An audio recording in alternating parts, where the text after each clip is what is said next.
May mga panahon ba na nagdududa ka, yung tipong, Lord, nandito ka pa ba? Totoo ka pa ba sa buhay ko?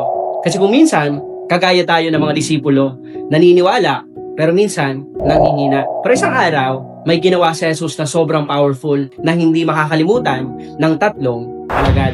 Isang tahimik na bundok, hangin na malamig, dahon na sumasawsaw, at kasama ni Jesus, sina Peter, James, at John. At habang papataas sila, siguro pagod na ang mga alagad, pero biglang may nangyari na hindi nila inaasahan. Pagdating sa tuktok, tumayo si Jesus, tumingin siya sa langit, at sa isang iglap, nagbago ang lahat. Ang mukha niya, nagliwanag na parang araw. Hindi ordinaryong liwanag, kundi malinis, matingkad, at makalangit. Ang damit niya, kumikislap na para bang puting-puti, mas maputi pa sa anumang kayang linisin sa lupa. Napabuntong hininga ang mga alagad. Parang nakita nila, hindi lang ang taong Jesus, kundi ang anak ng Diyos na may walang hanggang kaluwalhatian. At hindi lang iyon, biglang lumitaw sina Moses at Elijah, dalawang haligi ng lumang tipan. Moses, kinatawan ng kautusan, Elijah, kinatawan ng propeta. At nakipag-usap sila kay Jesus na para bang matagal na magkakilala. Isipin mo yon, tatlong makalangit na nilalang sa iisang eksena. At ang sentro, si Jesus.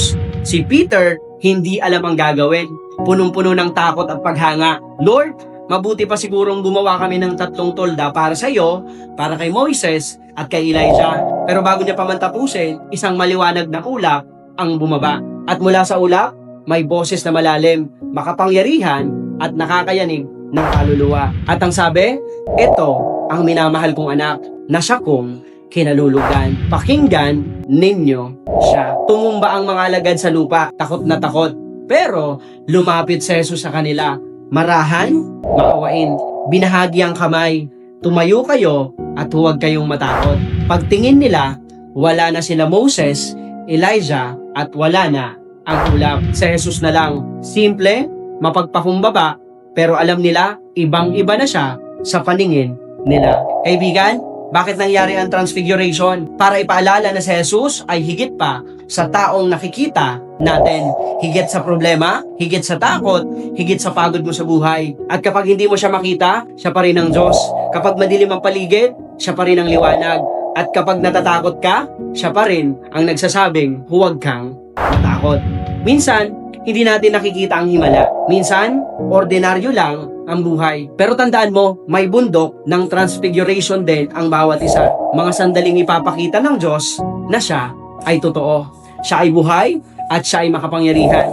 At habang bumababa sila sa bundok, sinabi ni Jesus, huwag niyong sasabihin sa iba ang tungkol sa pangitahing ito hanggat hindi pa muling nabubuhay ang anak ng tao. Bakit? Dahil may tamang oras ang pagpapakita ng Diyos at ang totoong kaluwalhatian ni Jesus ay makikita sa kanyang muling pagkabuhay. Kapatid, kung dumadaan ka man sa pagdududa, pagod, takot, alalahanin mo ang Jesus na nagliwanag sa bundok ay siya rin Jesus na hawak mo ngayon. Huwag kang matakot, makinig ka lang sa kanya dahil siya ang minamahal na anak ng Diyos para sa'yo.